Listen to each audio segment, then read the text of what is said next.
สบายดีและสวัสดีพี่น้องๆ FC ทุกท่านจากใดก็ขอฝากขอบฮักในความคิดฮอดไปหาพี่น้องๆ FC ทางฟังถ่ายนำเด้อเนาะสำหรับเรื่องราวในวันนี้เนาะทุกคนบ้าวลุยมีเรื่องราวที่ว่าเป็นกระแสโด่งดังอยู่ในโลกโซเชียลปัจจุบันนี้เนาะที่ว่าบ้าวลุยกับเป็นคนนึงเนาะที่มักติดตามเรื่องราวข่าวสารไม่ว่าจะเป็นของประเทศลาวเฮาประเทศไทยและก็หลายๆประเทศอยู่ในอาเซียนเฮานี่เนาะไม่ว่าจะเป็นเรื่องความสัมพันธ์หรือว่าการไปมาหาสู้กันทุกคนแต่ว่าคลิปวิดีโอนี้เนาะบ้าวลุยอยากจะเอาเรื่องราวเรื่องนึงของประเทศไทยที่ว่าเป็นกระแสโด่งดังในทุกวันนี้มานำเสนอให้บรรดาท่านได้ฟังทุกคนซึ่งว่าเรื่องราวนี้ก็เป็นความคิดเห็นหรือว่ามุมมองของลุงใหญ่หรือว่าพ่อใหญ่คนไทยเนาะที่เพิ่นได้ออกมาแสดงพูดคุยเกี่ยวกับเรื่องราวดังกล่าวนี้ทุกคนส่วนตัวของบ้าลุยกับบุญยากจะเว้าหลายนะเนาะเกี่ยวกับเรื่องราวดังกล่าวนี้เพราะว่ามันเป็นเรื่องที่ว่าละเอียดอ่อนทุกคนสิ่งที่เราเว้าไปมันเพื่อก็อาจจะผิดใจหลายคนเนาะเดี๋ยวบ้าลุยจะให้พี่น้องไปรับฟังที่เพิ่นแสดงมุมมองและความคิดเห็นเกี่ยวกับเรื่องราวนี้ดีกว่านะทุกคนแล้วก็บ้าลุยเองก็ต้องขอบคุณแล้วก็ต้องขออนุญาตเนาะที่ได้นำเอาเรื่องราวของพ่อใหญ่และว่าลุงใหญ่เพื่อนมานำเสนอมาแชร์ต่อให้พี่น้องในเบิ้งในโซมได้ฟังอยู่ในคลิปดูนี้เนาะเดี๋ยวเราไปฟังเบิ้งพอๆมันก็แล้วเราจังมารวมกันอาจารย์ที่รับชมวิดีโอจบไปเนาะว่าซุ่มเฮาเว้ากันอยู่เล่นๆหัวๆแบบบ้านๆนี่แหละมีความคิดความอ่านจังใดคือกันนะไทยบ้านเขาก็สู้กันคือกันจังเฮาเนี่ยบ่ได้เป็นนักข่าวบ่ได้เป็นสำนักงานได้หรอกแต่ว่าอย่าลืมว่าไทยบ้านเขาสู้กันมันก็มีผลด้วยเขาก็เลือกเขาก็ไปลงคะแนนเลือกตั้งด้วยเฮ้ยมันก็ไทยบ้านนี่แหละมันจำเป็นอยู่ซุมื้อนี่มันบ่ไทยบ้านเฮามันแสดงความสนใจด้านการบ้านการเมืองความเป็นไปเป็นมาจริงๆจังๆกับเขาหมดนะนี่นายกเข้าเป็นผู้ยังซี่สรัฐมนตรีกำลังสิญาติตำแหน่งวุ่นวายกันนะเกิดนายกไปเป็นแม่ค้าขายของหรือไห้ฟรีเขานะยกประเทศไทยไห้ฟรีเลือกเอาเลยท่านจะเอาสร้อยแซ่ท่านจะเอาเนื้อเสือท่านมักหยังนั่งจะจัดให้นี่นะประเทศกูมึงอยากเอาหยังให้เขามึงก็ให้เด้อนายกเป็นแม่ค้าบอกยังไงซะตามสั่งเขาสิสั่งหยังได้ตามสบายนะว่าเป็นว่าให้เป็นได้ราคาได้ไว้เพราะมันค่าได้กับราคาได้ขาดทุนยับประเทศไทยนะร้านค้าจังซี่มึงปิดไปเลยมึงสิไปไสก็ไปเจ้าของหุ้นส่วนคือคนไทยประชาชนเฮานี่มันรับบ่ได้ดอกนะรับบ่ได้สิเกิดหยังขึ้นก็มาโซกันบัดนี้ว่าอ้าวคันนายกเป็นพ่อบัดนี้อ้าววงการเมืองสูสิแตกวงบ่ไอ้พวกที่ก้อนเป็นกลุ่มอยู่ว่าสูตั้งรัฐบาลขึ้นมานี่หัวหน้ารัฐบาลสูเป็นจังซี่แล้วสูสิเอาหน้าไว้ใส่หรือสูสิจักได้ตั้งแต่ตำแหน่งในการกูได้มาเป็นแล้วสอีหยังกับสูเนี่ยประชาธิปไตยของสูเนี่ยนะกูได้มาเป็นแล้วกูบ่หนีนายกบ่ดีปานนี้นายกสัวปานนี้นะบ่ว่าส่วนบุคคลบ่ว่าส่วนเป็นพรรคสูยังกอดห่มกอดกันไว้อยู่บ่มันเน่าหมดแล้วเด้นั่นในเมื่อว่าพรรคใหญ่นะพรรคใหญ่ของมันคิดแบบนี้พรรคแกนนำคิดซ้ำนี้นะแล้วการที่พวกสูเป็นกลุ่มเดียวกันไปกอดกันอยู่เนี่ยสูสิคือออกมาบ่ล่างไพ่บ่แต่ละอ้ายที่มันไปกอดกันอยากยกมือเอาเก้าอี้นั่นเก้าอี้นี่เล่นละครเล่นเก้าอี้ดนตรีกันอยู่นี่นะตะกี้มันบ่ดีจักว่าพรรคใหญ่หัวหน้าพรรคสูมีทัศนะมีวิสัยทัศน์พอซ้ำนี่ล่ะก็เล่นกันการเมืองอยู่ในหันญาติเก้าอี้กันนะก็หมุนเวียนกันไปพอดีมันสิวงแตกว่ามันข่าวใหญ่ปานนี้นะ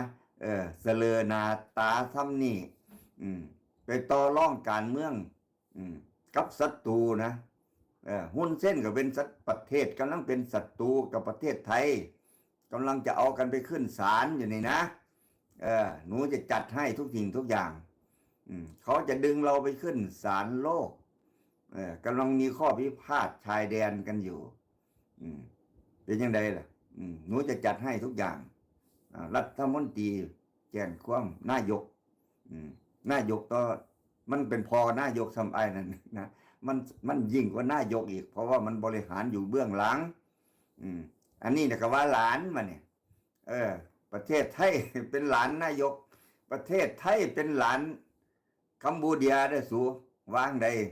มึงเป็นหลานมึงเป็นอย่างของหุ้นเส้นมันเนี่ย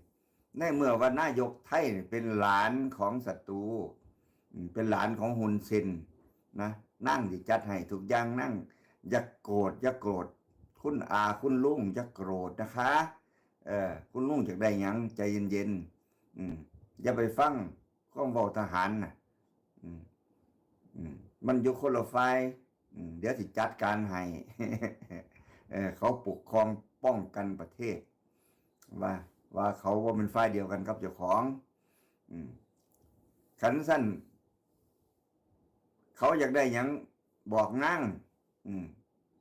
นั่งสิจัดให้แล้วมันธุระอีหยังของมึงเนี่ยฮะกูสิถามมึงก่อนว่ามันธุระอีหยังของมึงหุ้นเส้นโกรธแล้วท่านอยากโกรธท่านอยากได้อะไรจะไปดับโกรธของศัตรูนี่นะศัตรูมึงจะรักมึงเหรอศัตรูเนี่ยนะเขาเป็นศัตรูเขาก็ต้องโกรธต้องเครียดต้องสูญ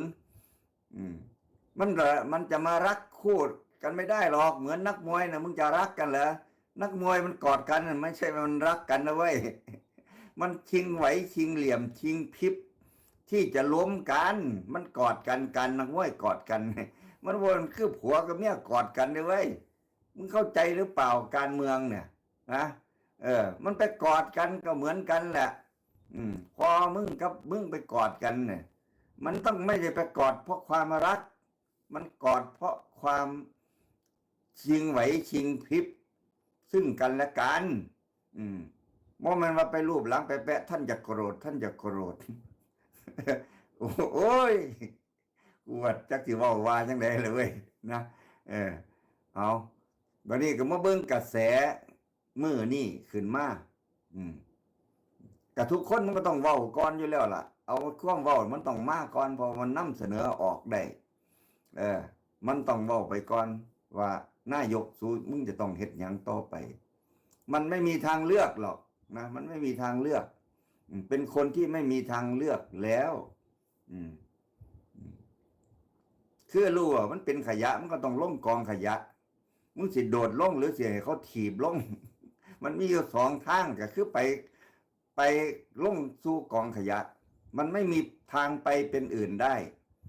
จะให้พวกเดียวกันจะให้ฝ่ายตรงข้ามหรือจะให้ประชาชนหรือฝ่ายใดก็แล้วแต่ที่เห็น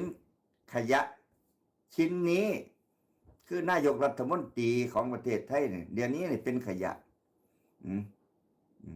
เคลียร์ลงจากเก้าอี้หรือสิเป็นโต๊ะเป็นหยังกระสัง360 องศานี่คือที่เก็บขยะล้วนๆมึงจะไปตกตรงไหนกระสังนะมึงจะลงเองมึงจะเลือกลงถังไหนถังขยะนี่มึงไม่มีทางไปเป็นอื่นนะคือถังขยะรอบ360 องศาหรือทั้งฟ้าหรือใต้ดินน้ำก็ได้นะทั้งมัดบ่มีมองไปหรือผู้ใดสิดึงไปใส่เพื่อให้มันซอบทีมรัฐบาลสู้สิ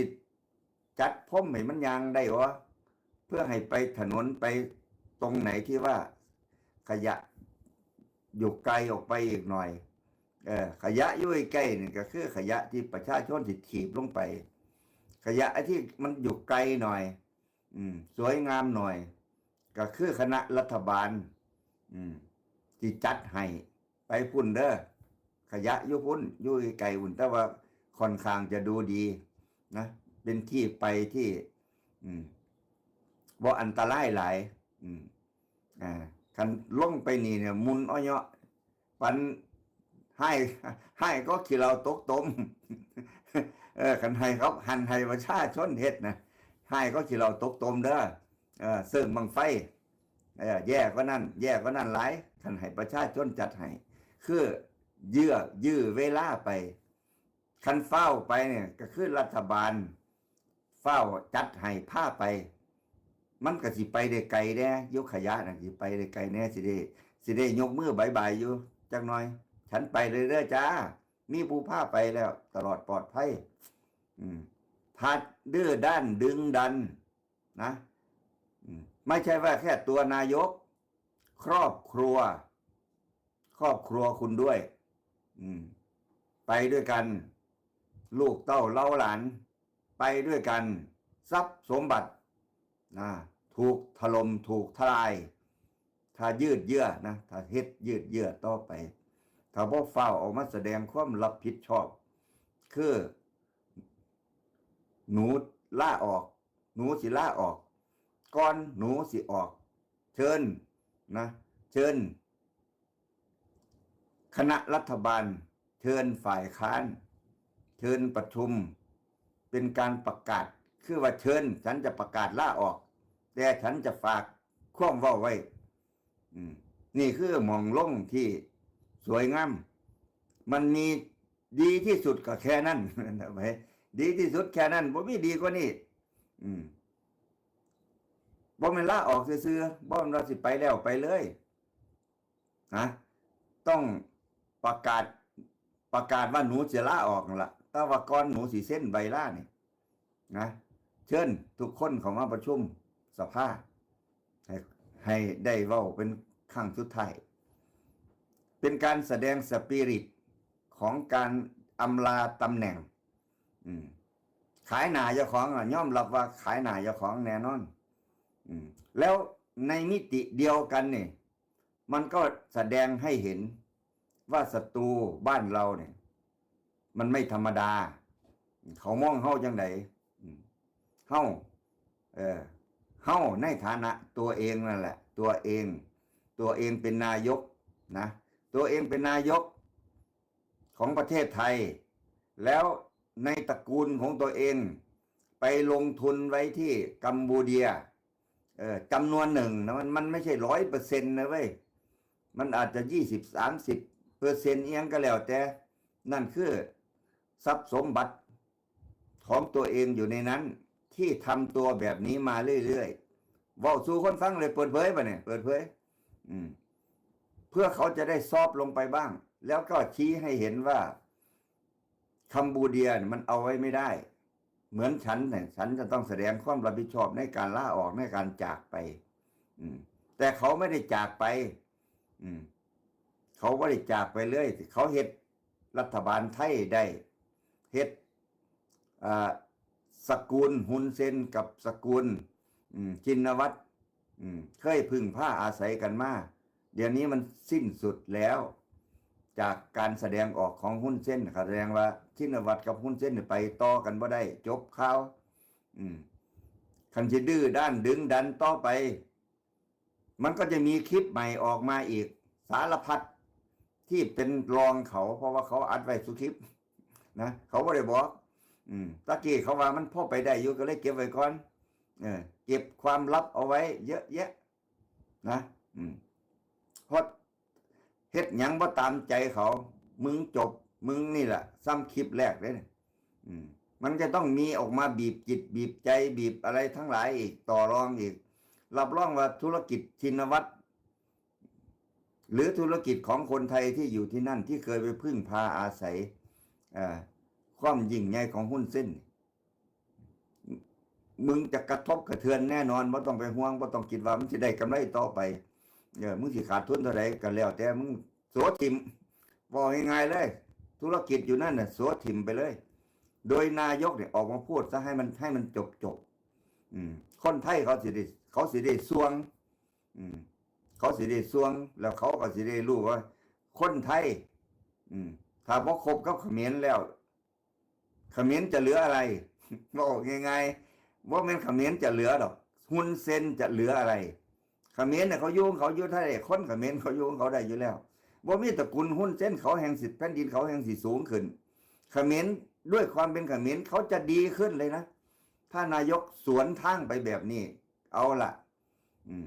เอาละที่ฉันเคยปกครองประเทศครอบครัวฉันปกครองประเทศมาหลายจังหวะเฮ็ดให้นะเขมรเฮ็ดให้หุ้นเส้นมีความมั่งคั่งมีความมั่งคั่งมีความแข็งแกร่งอยากได้อะไรจากประเทศไทยสกุลชินวัตรก็จัดให้มาหลายยุคหลายสมัยนะนี่แหละก็เป็นถือว่าละที่สิ้นสุดซึ่งกันและกัน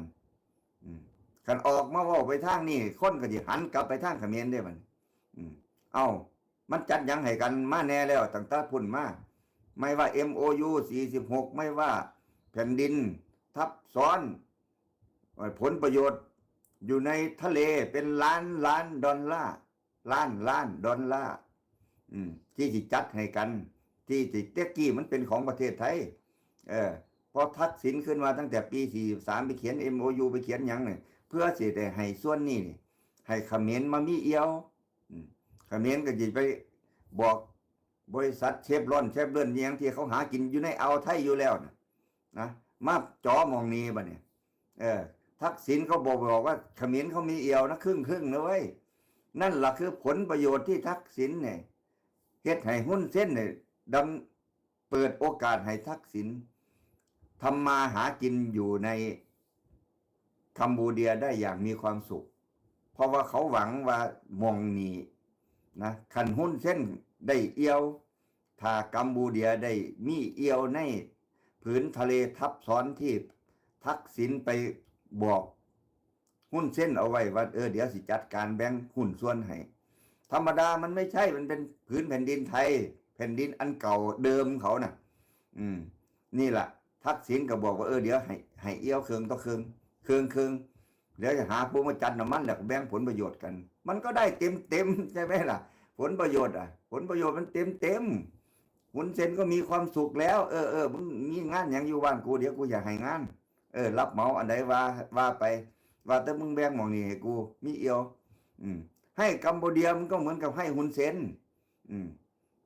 เพราะว่ามันประโยชน์ทุกอย่างที่กัมพูเดียได้ก็คือมันก็เก็บหุ้นเส้นเขาก็เก็บตรงของเขาอยู่แล้วสายตรงอยู่แล้วนั่นคือเอาแผนที่เอาพื้นที่ของประเทศไทยไปมอบให้